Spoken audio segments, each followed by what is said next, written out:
Will you pray for me? Lord, may the words of my lips and the meditations of all our hearts be acceptable in your sight, because you are our rock and our Redeemer. Amen. Today's reading came from the Sermon on the Mount, and I want to tell you I find the entire thing difficult. The entire Sermon on the Mount and the entire reading we heard today, it's hard to know what to do. It feels completely impossible. I find the whole thing difficult, but there's a part of it that I have hated for a long time. Turn the other cheek.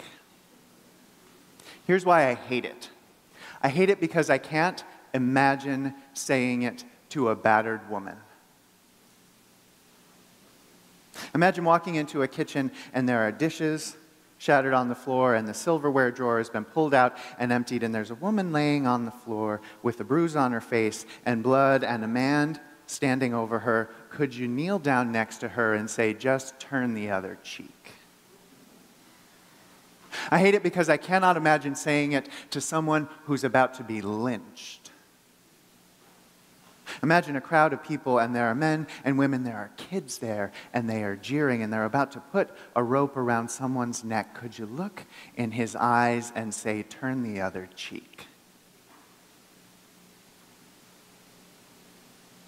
If you have something to say about violence, if you think you have a brilliant insight about violence, you better be able to say it to a battered woman or to someone about to be lynched. And if you can't, then you better keep quiet.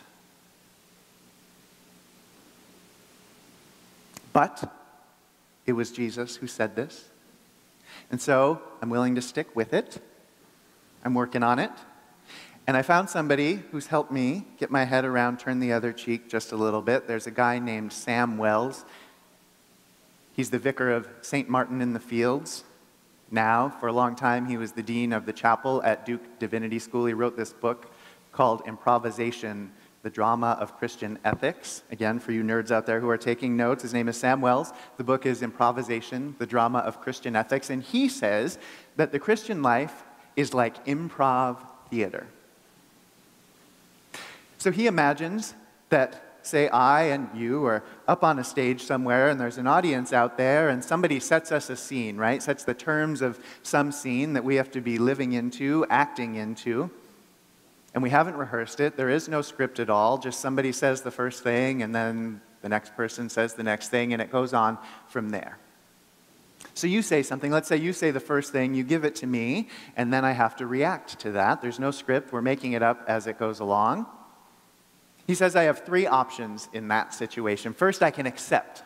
I can just take whatever you said. I see where you're going with this scene. I think it's a good idea, and I'm willing to let you have control of the scene, and so I just go with it.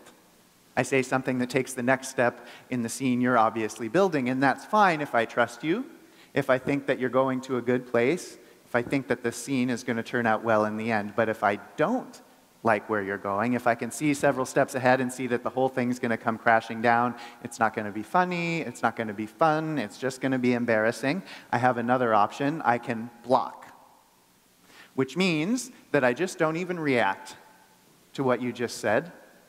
I don't accept it, I don't react to it, I don't respond to it, I just take control, wrest control of the scene from you and drive it in the direction that I want it to go. Blocking is sort of the nuclear option in improv theater. The problem with it is that it breaks the scene, right? The thing about good improv is that you start from one place and there's a continuous thread all the way through the scene, and if I block, I break it. A bigger problem is that everyone in the room knows that I've broken it. Suddenly, everyone is aware of the interaction between you and me. They're aware of the process instead of being drawn into the scene, so you only block as a very, very last resort. But there's a third option. If I don't like where you're going and I don't want to block, I can over-accept. That means to take whatever it is that you just said to me and bend it to my will. Take what you just said, and I can see where you want to go, but I think it's a bad idea, so I accept it, but I take it in another direction. I drive the scene where I want to go. Wells says that all of the Christian life is like this. Some people think that the Bible is a script, for how we're supposed to live our lives. He says, no, the Bible is a record of what already went before. That's the scenes that have already happened. It's our job to improvise. We're all improvising every day, but the trick is that we have to improvise a scene that makes sense in light of what went before. The Bible and history set the scene for us. We step into the story that other people have been living for a long time, and we have the next line. And it better make sense, because there's a great audience with a capital A watching, and it's an audience that you want to delight. So picture this. Here's an example that he gives. Picture Carnegie Hall. And you're there, and everyone's in satin and diamonds and black and white outfits and shiny, very shiny shoes, and they're all there to see the maestro. And up on stage, there's a big black concert grand piano and nothing else. The curtain opens, and there's that piano, and out from the side steps the maestro himself. You know what he's wearing. You've seen it. He has tails, and he has messy hair, and he's going to play, or he says he's going to play, the Rack 3, Rachmaninoff's Third, right? This is the one that drives people mad when they play it. It's so hard, and you're there, and you know he can do it, and you cannot wait. But what you don't know is that the guy that opens the curtain, his wife had to go into work that day. They didn't know she was going to, and she had to go to work, and so he had to bring his 3-year-old daughter with him. And she's out in the wings on the other side, and the maestro starts coming out, and he looks awesome, and she wants to know what that big, shiny piano is for, and so out from the wings steps this 3-year-old girl. And she climbs up on the piano bench, and she starts banging on the keys. What's a maestro to do? Well, he can accept. He can just let her bang away. There are some problems with that. You know what banging on a piano sounds like. And also, that little girl is then in control of the scene. That whole room is held in the thrall of a 3-year-old girl. The other problem is that sooner or later, the guy that works the curtain is going to get fired for this, right? So the maestro has another option. He can block. He can scream, "Security!" The problem with that is that he will then, ever after, be known as the man who set security guards on a 3-year-old girl and dragged her screaming off the stage in front of everyone. And he may be a really good piano player, but that's what they're all going to remember about him. And the guy that works the curtain still gets fired. So imagine this. Imagine him over-accepting. Imagine that he goes over and scooches in along the bench right next to her and flips his tails back and sits down and listens to her play. This is a man who can hear music that you can't hear. He can see notes that you can't see. So imagine him listening to her play and then starting to play along with her, to take what she's doing and turn it into a melody. Imagine him stopping her hands gently after a while and teaching her right there in front of all of Carnegie Hall, teaching her to play chopsticks. And then imagine him taking her hand and walking with her off to the side and bowing as she leaves. There are a lot of options that the maestro has in that moment, but only one of them is going to delight the audience. Only one of them has the slightest chance of leading to that little girl one day being on that stage herself, 30 years in the future.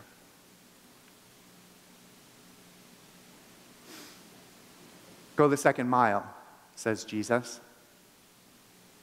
Turn the other cheek, says Jesus. Here's what he meant. He didn't mean, let him beat you up. That is not what he meant. See, in that time and place, a backhand to someone's face was a sign of disrespect. It was the way a superior treated an inferior. If I were to walk up to you and hit you with the back of my hand, that was not only painful to you, it was me telling you who was boss. So imagine I do that to you. You can accept, you can say, you're right, I am inferior to you. You can apologize to me for me hitting you. You can block, you can hit me back. Well, the problem with that is, in that time and place, that if you are in fact an inferior, you're going to be in trouble.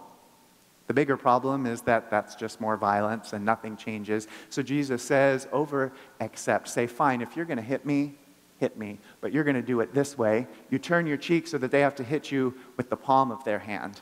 Hit you like an equal. Demand that if they're going to hit you, they recognize that you are as good as they. Go the second mile, says Jesus. In that time and place, the Roman army could conscript anyone that they saw as they were marching along. They had their big packs, and they could grab any peasant they wanted legally and force him or her to carry their big heavy pack for them. But the law said they couldn't do it for more than a mile. So imagine you're that peasant being forced to carry the pack. One thing you can do is just say, yes, sir, whatever you say, sir. You can say no. You could take a swing at the soldier. You know what that's going to lead to. Or you can over-accept. Jesus says that's the way to go. He says, fine, take that pack, but then do this. At the end of the mile, when the soldier says, that's far enough, peasant, give me my pack back, you say, no, sir. I love the emperor. I love the emperor's projects. I want to support our boys in uniform. Let me carry your pack for you a second mile. Imagine that soldier. If you take one step past that mile, he's breaking the law. He's in trouble. And so you say, let me go another mile for you. Imagine his discomfiture in that moment. This takes a lot of work. You know, good improv actors, they look like they're making it up as they go along, but they're not. They've been training for a long time. They've been working together for a long time. The maestro, he couldn't have played along with that little girl without years and years of practice and hard work. He did his etudes, and he played his scales, and he got his fingers strong and got that muscle memory. He trained his ears so he could hear notes that you can't hear.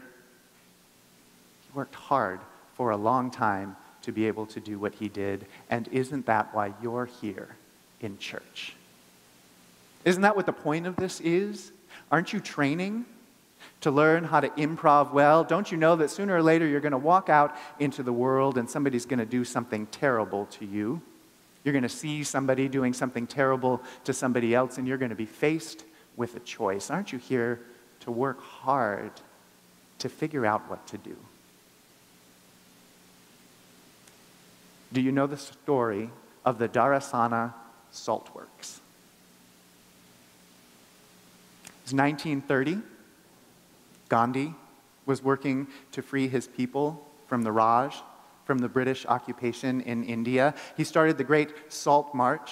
Maybe you know about this. Thousands and thousands marching with him, and he went down to the sea, and he made salt, and he didn't pay a tax. You know, throughout history, salt has been one of the most valuable commodities there was, and if you controlled the salt and its production, you controlled the people, and the British aren't stupid. They knew that, and so they controlled the production of salt in India. You couldn't do it without paying a hefty tax. And so Gandhi decided to go there to protest, and he made that salt by the sea, and he didn't pay a penny. The next thing they decided to do was to go to the Dharasana Salt Works, a salt factory, and to try to enter it. Now, they'd been training for a long time. They'd been working for a long time. He said, no matter what, you don't fight back. No matter how ugly it gets, no matter how violent it gets, you stay peaceful.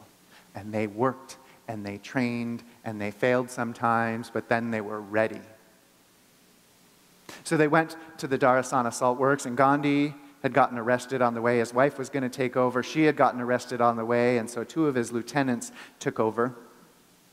And they got there, and there was a fence, and there was barbed wire, and there were police. Police with those sticks that police always have. These ones had metal on the tips. And all the satyagrahis, these peaceful protesters, they lined up. And here's where my mind cuts to the movie. I don't know if this happened in real life, but this line from the movie is too perfect, and it works with this sermon. So I'm going to assume that the leader really did say it. If he didn't, he should have. He stood up in front of everyone. They're all lined up, rank upon rank, row upon row. They know it's going to get ugly. They know it's going to hurt. They know it's going to be bloody. And he said, they expect that we will lose heart or fight back. We will do neither. They expect that we will lose heart or fight back. We will do neither. We could lose heart, that's accepting, right? That's saying, yes, sir, you're right, master, forgive us. They could fight back, that's blocking. The problem is it doesn't change anything. Or they can over-accept.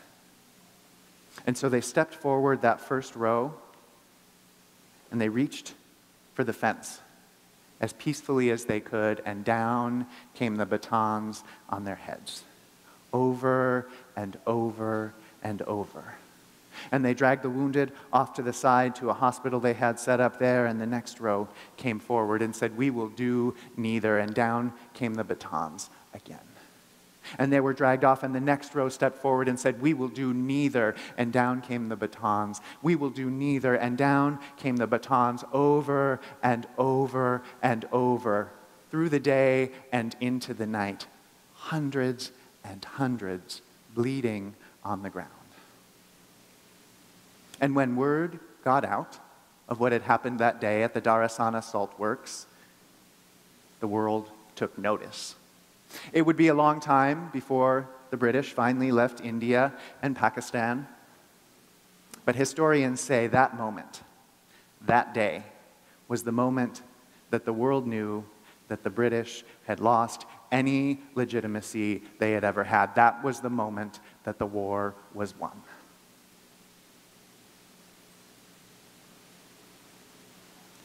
You can lose heart, you can fight back, or you can do neither.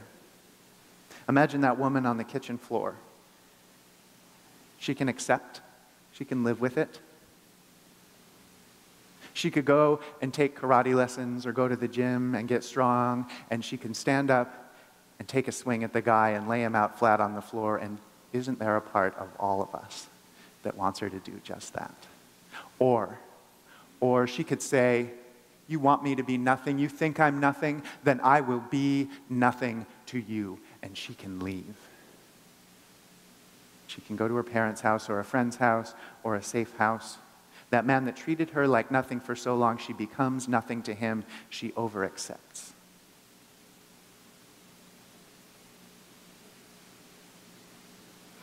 The world was watching that day at the Darasana Salt Works, but it wasn't just the world in that moment. Years and years later, Martin Luther King Jr. was watching. He was learning and he was studying what happened that day. And he said in Selma, and he said in Birmingham, he said to everyone who would listen, they expect that we will lose heart or fight back. We will do neither. Friends, I don't know what you say to someone who's about to be lynched. I do not know. But I know what you can say to a people who has been lynched for too long. You can say what Dr. King said. You can do what Dr. King did. Remember that day when they got to the Edmund Pettus Bridge, trying to march out of Selma. And there were the police again. And they had their batons again. And they drove them back. But they came back. And they stepped forward and they said, we will do neither. We will not lose heart. We will not fight back. We will do neither. We will do neither. And step by step by step, they brought this whole world just a little closer to what God is calling it to be. We will do neither, they said. The Romans came with their cross to Jesus, and they said, this is the end for you, son. We're going to string you up on that tree. And what did he say? He said, you want me dead? Fine. I'll die. And then I will defeat death. He over-accepted, didn't he? He said, you want to make an example of me? Fine. I will make it so the whole world hears about this. He said, you want to make me king of the Jews and mock me? Fine. I will become the king of heaven.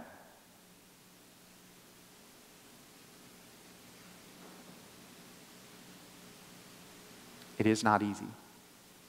This business of improvisation, this learning to do neither, to over-accept. There is no script for the life we're living, friends. There's just a record of what went before, a record of a man who said, turn the other cheek, give your second coat, go another mile.